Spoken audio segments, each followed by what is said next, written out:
À nouveau, bienvenue dans cet amphi. J'espère que vos ateliers se sont bien passés. D'après ce que j'ai pu comprendre, c'était le cas. On m'a demandé de conclure cette journée dense en vous faisant une présentation de l'IMIC, l'Institut de médecine intégrative et complémentaire, donc qui en partie vous accueille avec le CFPPS.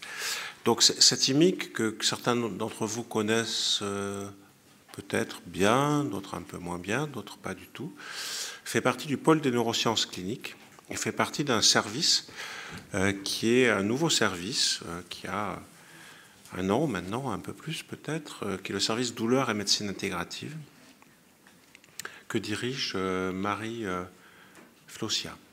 Donc c'est un service qui comprend le CETD adulte, le CETD enfant, l'unité de soutien douleur et l'IMIC. Donc l'IMIC a vu le jour à partir de la volonté de différents praticiens venus de différents horizons. Donc vous avez les noms là, rhumatologues, neurologues, gériatres, anesthésie-réanimateurs. Et qui a pu agréger, chemin faisant, différentes personnes, dont Antoine Bioy, qui est professeur de psychologie à Paris 8 et qui est un hypnothérapeute renommé, Jenny Sourzac, qui est infirmière de coordination de l'IMIC et qui est aussi une hypnothérapeute renommée, et qui a un encadrement avec comme cadre Virginie Touchard et comme cadre supérieur Stéphanie Cap, qui est celle du pôle de neurosciences cliniques. Et l'IMIC s'est doté d'un comité consultatif de personnalités extérieures, de divers horizons, de différents endroits, qui nous permettent, une fois de temps en temps, une fois par an, d'avoir un regard extérieur sur ce qu'on fait. Le contexte de la création de cette IMIC, vous le connaissez, puisque vous le vivez toutes et tous. C'est celui d'une médecine qui vit des temps un petit peu de changement, en particulier de celui de la pandémie et du post-Covid. Et donc c'est celui d'une médecine qui est en train d'évoluer, qui est intégrée dans cette actualité, dans son siècle. Et il y a deux faits marquants. Le premier, c'est le burn-out ou le mal-être des soignants, ou en tout cas une forme de perte de sens.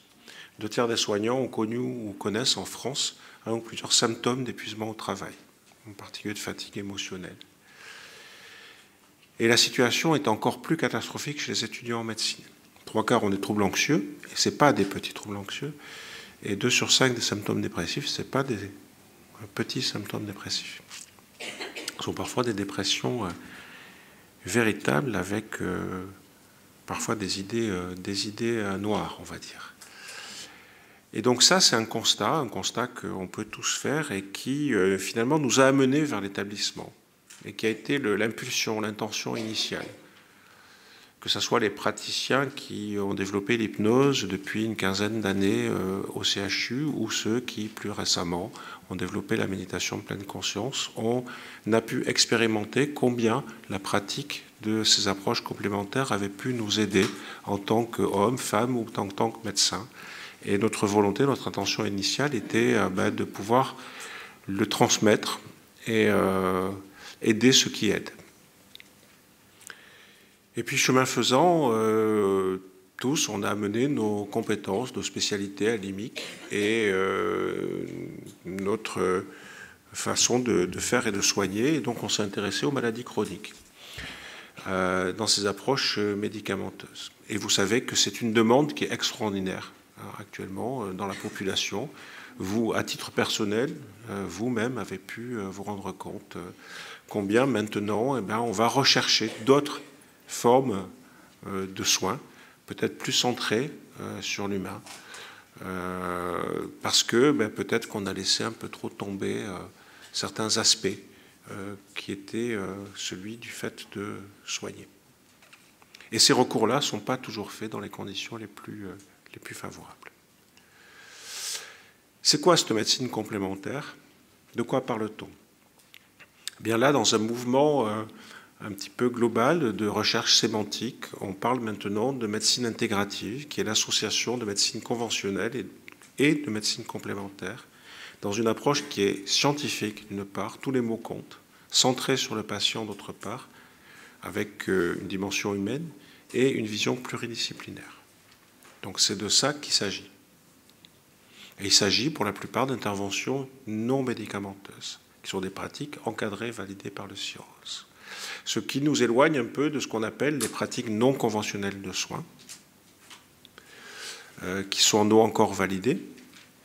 Par exemple, je sais pas, certaines pratiques de naturopathie ou des choses comme ça, ou des pratiques encore plus alternatives ou parallèles, qui associent non seulement une pratique non conventionnelle de soins, mais aussi une conception non conventionnelle, une approche diagnostique non conventionnelle.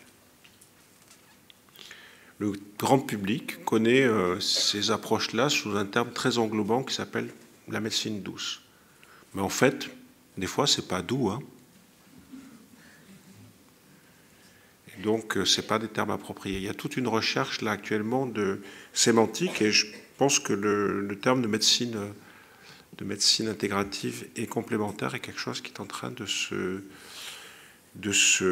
prendre forme et auquel l'IMIC participe, avec des missions initiales qui sont coordonner les initiatives dans l'établissement dans le respect de l'existant. Il y avait déjà beaucoup de choses, en particulier en hypnose. Promouvoir et fédérer une nouvelle offre de soins basée sur l'hypnose et la méditation de pleine conscience, puisque les acteurs venaient de ces deux champs, on va dire, disciplinaires. Promouvoir la recherche autour de ces techniques, contribuer à la promotion de la qualité de vie au travail et à la prévention des risques psychosociaux du personnel hospitalier, et enseigner et transmettre de manière qualifiée ces approches au personnel soignant. Ça, c'est notre feuille de route. On a rajouté une dernière et c'est pour ça qu'on s'est baptisé Institut de médecine intégrative et complémentaire, parce qu'on souhaite pouvoir accueillir, ouvrir vers d'autres disciplines validées. Donc, par exemple, il y a la médecine traditionnelle chinoise et l'acupuncture, certaines approches de thérapie manuelle, et la médecine, ce qu'on appelle la médecine narrative, j'en dirais 2 mots. Donc ça, l'hypnose et la méditation de pleine conscience, c'est la base de notre action. Je vais pas vous remettre dans les définitions ni dans les bases scientifiques de ces deux approches, mais pour vous dire, voilà ce qu'on fait et ce à quoi vous pouvez accéder en tant que soignant, en particulier par l'intermédiaire de vos organismes de formation. Donc le soin. Alors, le soin, c'est d'abord l'hypnose, et on a des consultations avec des espaces privilégiés pour le personnel hospitalier. Mais c'est aussi des consultations pour les patients, en particulier dans le cadre de la douleur chronique et dans le cadre des maladies neurodégénératives. Le cancer, actuellement, c'est quelque chose que nous abandonnons et on est surtout orienté douleur chronique, maladies neurodégénératives, en particulier ici à Xavier Nozan, et gynéco-obstétrique, en particulier tout ce qui concerne l'endométriose, avec François Stark à la maternité. La méditation, on a des programmes structurés, des programmes de pleine conscience, MBSR, des programmes basés sur la compassion, MBCL, pour les soignants, mais aussi pour les patients, avec deux dimensions, qui sont les maladies neurodégénératives, la maladie de Parkinson, dont je m'occupe dans un premier temps, la douleur chronique et l'épilepsie aussi. Donc neurologie et douleur chronique. C'est dû au fait que cela vient d'où on vient. La formation. Donc en hypnose, on est impliqué directement ou en partie dans un DU d'hypnose à la faculté de médecine, mais aussi on fait des modules d'enseignement à la fac. On fait beaucoup d'interventions au CFPPS, vous le savez, hein, pour ceux qui ont pu y assister, des stages. Il y a un colloque d'hypnose qui a lieu en septembre, donc le programme va bientôt être défini. La méditation, c'est à peu près en miroir. On a des programmes de méditation pleine conscience pour le personnel hospitalier. On a, par l'intermédiaire l'unité de formation continue, CFPPS, puis c'est un axe institutionnel. On fait des journées de pôle, on fait des ateliers. On a créé un programme qui s'appelle « Transmettre la pleine conscience dans un milieu de soins » pour permettre aux soignants de le diffuser autour d'eux. On a des programmes d'approfondissement, en particulier basés sur la compassion. Des modules aussi d'enseignement universitaire, en particulier en 4e année de médecine. Des stages, des retraites et un colloque annuel dont vous faites partie cette année, qui est le 5e. Ça, c'est des chiffres de 2021. Il va falloir qu'on les actualise. Donc, 1400 personnes formées au CHU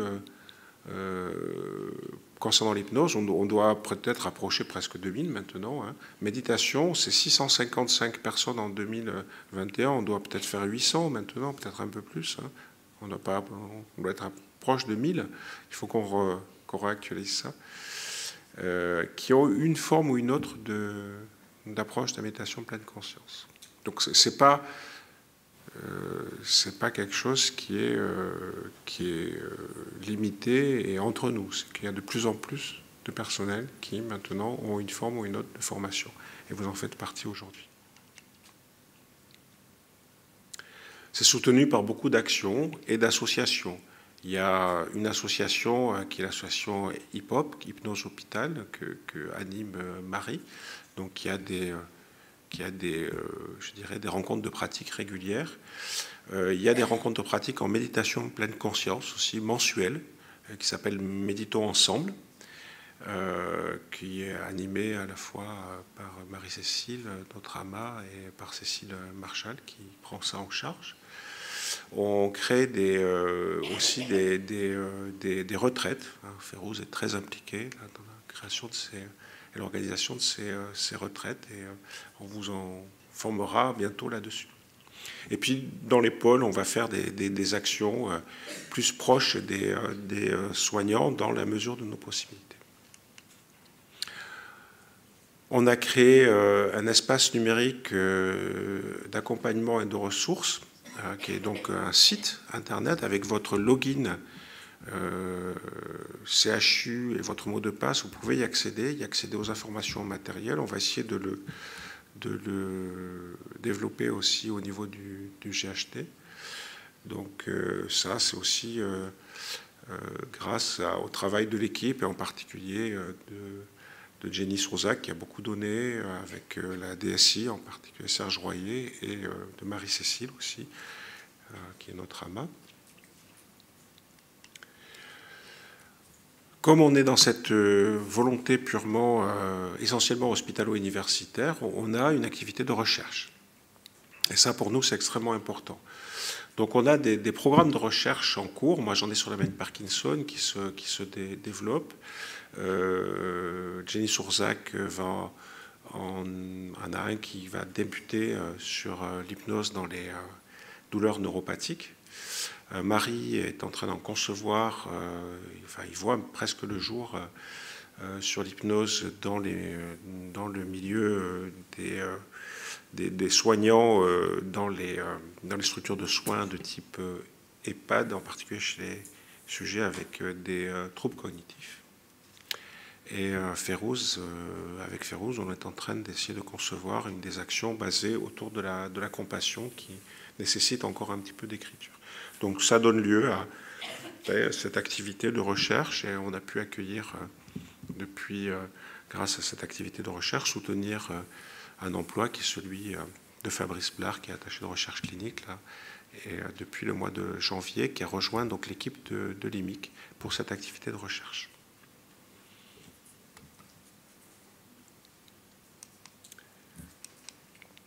Et puis on a quelques... Ah oui, je voulais vous dire 2 mots de la médecine narrative avant de vous lâcher à vos occupations. Donc la médecine narrative, c'est quelque chose qui est développé avec une docteure en littérature qui s'appelle Isabelle Galichon. C'est une discipline académique en Amérique du Nord qui est balbutiante en France et qui en fait est adressée aux soignants pour développer les compétences narratives. Et là, on va rejoindre beaucoup de choses qu'on a fait aujourd'hui avec la communication, puisque c'est une médecine exercée avec une compétence narrative. permettant de reconnaître, d'absorber, d'interpréter les histoires de malades et d'être ému par elles. Donc on va rejoindre là les règles de la communication. Donc il y a beaucoup d'actions universitaires qui sont faites auprès des étudiants avec le projet Impulsion en relation avec les Canadiens, parce que les Canadiens sont très très avancés là-dessus aussi. Et ça fait des décennies et des décennies qui nous apprennent beaucoup de choses dans la manière, dans le soin et l'éducation pour le soin. Il va y avoir une charte de médecine narrative qui va être créée. Il y a un DU qui a été créé. Et Isabelle anime à l'IMIC des ateliers de médecine narrative qui sont des ateliers de lecture, d'écriture, de communication. Ça, c'est sur le site de l'IMIC. Vous pouvez accéder aux dates de ces programmes-là. Et enfin, on a des projets. On a le projet de faire un DU de pratique de pleine conscience en milieu de soins. On a des projets de recherche. On a des projets de s'ouvrir au GHT et on a des projets d'extension, hein, faire grandir un petit peu l'IMIC. Voilà, autour des approches complémentaires peut-être un petit peu plus vastes.